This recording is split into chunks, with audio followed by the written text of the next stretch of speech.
Hi viewers, இன்னைக்கு நான் செஞ்சு காமிக்க போறது சுண்டக்காய் சாம்பார். இதுக்கு நான் வந்து 1 கப் பருப்பு எடுத்திருக்கேன். ஒரு 2 to 3 times வாஷ் பண்ணிக்கலாம். வாஷ் பண்ணிட்டு ஒரு டம்ளர் நல்ல தண்ணி ஊத்தி இந்த மாதிரி குக்கர்ல வந்து வச்சிடலாம். இது ஒரு 10 to 15 minutes ஊறட்டும். இப்போ நான் சுண்டக்காய் எடுத்து வச்சிருக்கேன். இது ஃப்ரெஷ்ஷா பறிச்சது. இது வந்து ஃபர்ஸ்ட் வந்து 2 to 3 times வாஷ் பண்ணிக்கோங்க. அதுக்கு அப்புறம் இந்த மாதிரி காம்புல இருந்து எடுத்து க்ளீன் பண்ணி வச்சுக்கோங்க. இப்போ காம்பெல்லாம் எடுத்துட்டேன். இப்போ இந்த மாதிரி ஒரு பேப்பர் வச்சுக்கோங்க. பேப்பரில் வந்து நம்ம அதை கட் பண்ணக்கூடாது. சுண்டைக்காயை ஒன்று இப்படி தட்டிக்கோங்க. இந்த மாதிரி தட்டினா போதும். ஒரே ஒரு தடவை தட்டினா போதும். இப்போ எல்லாத்தையும் நான் தட்டிட்டு காமிக்கிறேன் உங்களுக்கு. இப்போ எல்லாம் தட்டிட்டேன். இப்போ இதை வந்து நம்ம அந்த பருப்போட சேர்த்துக்கலாம். ஊற வச்சு பருப்போட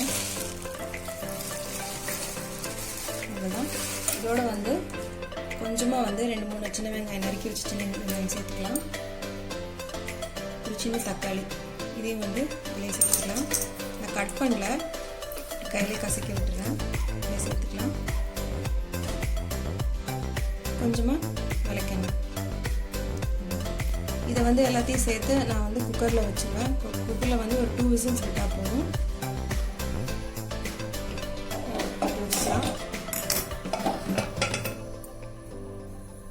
விளக்கெண்ணெய் சேர்த்தா நமக்கு வந்து பருப்பு நல்லா வேகும். அதுக்காக தான் விளக்கெண்ணெய் சேர்த்துருக்கேன். மூடி போட்டு 2 whistles மட்டும் வச்சு எடுத்துடலாம். பருப்பு வேகிற டைம்ல நம்ம வந்து புளி வந்து கொஞ்சம் ஊற வச்சுக்கலாம். சின்ன எலுமிச்சை சைஸ் புளி வந்து ஊற வச்சுக்கலாம். இப்போ நம்ம ஒரு கடாய் வச்சுக்கலாம். ஸ்டவ் ஆன் பண்ணிட்டு கடலெண்ணெய் வந்து ஒரு 2 டேபிள் ஸ்பூன் எடுத்துக்கோங்க. கடலெண்ணெய் இல்லைன்னா நார்மல் ரீஃபைண்ட் ஆயில் யூஸ் பண்ணிக்கலாம். எண்ணெய் வந்து லைட்டாக காயட்டும். இதில் வந்து 1/2 டீஸ்பூன் கடுகு, 1/2 டீஸ்பூன் ஜீரகம், 1/4 டீஸ்பூன் அளவு வந்து வெந்தயம் லைட்டாக வந்து பொரியட்டும். பொரியும் போது கொஞ்சமாக நறுக்கி வச்சு சின்ன வெங்காயம் இது சேர்த்துலாம். ஸ்டவ் வந்து ஸ்லோ பண்ணிக்கோங்க. ஒரு பச்சை மிளகாய், கொஞ்சம் கருவேப்பிலை எல்லாத்தையும் சேர்த்துடலாம்.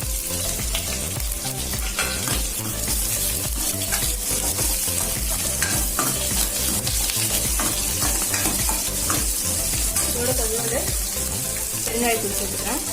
1/4 டீஸ்பூன் அளவு. லைட்டாக வதக்கிக்கலாம்.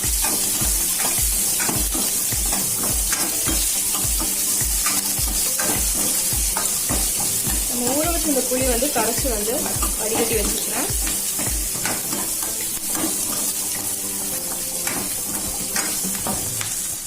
அந்த புளி தண்ணி வந்து இப்போ நான் சேர்த்துக்கிறேன். இந்த அளவு சேர்த்துக்கலாம்.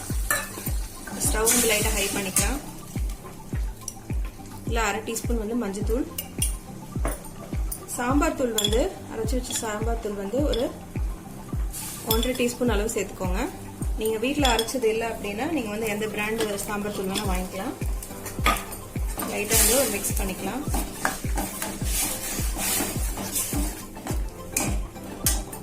இது 1 நிமிஷம் வந்து கொதிக்கட்டும். பச்சை வாசனை போனதை நம்ம பருப்பு வந்து சேர்த்துக்கலாம். கொஞ்சம் கொதிச்சிருச்சு. இப்போ நம்ம பருப்பு சேர்த்துடலாம். நான் வந்து சுண்டைக்காய் போட்டு கலந்து விட்டுருக்க மாட்டேன். ஏன்னா வந்து அது லைட்டாக வெந்தால் போதும். கீழே பருப்பு தான் நல்லா வெந்திருக்கணும். பருப்பு பார்த்தீங்கன்னா நல்லா வெந்துருச்சு. இப்போ லைட்டாக ஒரு மிக்ஸ் பண்ணிக்கலாம். பருப்பு வந்து கொஞ்சம் நீங்கள் நிறைய நேரம் ஊற வச்சுருந்தீங்கன்னா 2 whistles போதும். இல்லை உங்களுக்கு இந்த அளவுக்கு வேகலை அப்படின்னா ஒரு 3 whistles கூட விட்டுக்கலாம். இப்போ நம்ம இதில் சேர்த்துடலாம்.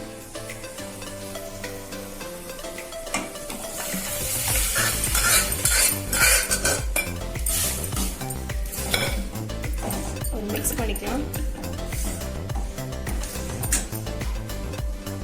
இன்னும் கொஞ்சம் தண்ணியும் நம்ம சேர்த்துக்கலாம். ரொம்ப திக்கா இருக்கு.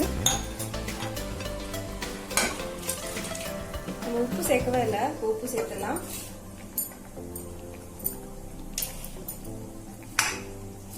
உப்பு நீங்க பார்த்து திட்டமா சேர்த்துக்கோங்க.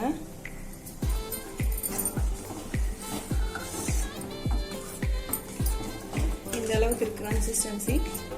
நம்ம வந்து மூடி வச்சிடலாம். மூடி வச்சுட்டு ஒரு மீடியம் ஃப்ளேம்ல ஒரு 10 minutes வச்சுக்கலாம். ஓபன் பண்ணிடலாம். சாம்பார் வந்து சூப்பரா ரெடி ஆயிடுச்சு. அவ்வளோதான். இது ரொம்ப சிம்பிளான ரெசிபி, ஆனால் ரொம்ப டேஸ்ட்டாக இருக்கும். ஆல்ரெடி நம்ம சேனலில் வந்து சுண்டைக்காயை வச்சு நான் வந்து புளிக்குழம்பு ஸ்டைலில் வச்சுருப்பேன். அதுவும் சூப்பராக இருக்கும். அதுவும் நீங்கள் பாருங்கள். அடிக்கடி சுண்டைக்காய் சேர்த்துக்கிட்டிங்கன்னா வயிற்றில் இருக்கிற வந்து பூச்சிகள்லாம் வந்து டாக்ஸின்ஸ் எல்லாம் வந்து வெளியே வந்துடும். அதனால கண்டிப்பாக இந்த ரெசிபி ட்ரை பண்ணுங்கள். உங்களுக்கு இந்த வீடியோ பிடிச்சிருந்துச்சுன்னா லைக் பண்ணுங்கள், ஷேர் பண்ணுங்கள், சப்ஸ்கிரைப் பண்ணுங்கள். அடுத்து ஒரு சூப்பரான ரெசிபியில் உங்களை சந்திக்கிறேன். நன்றி.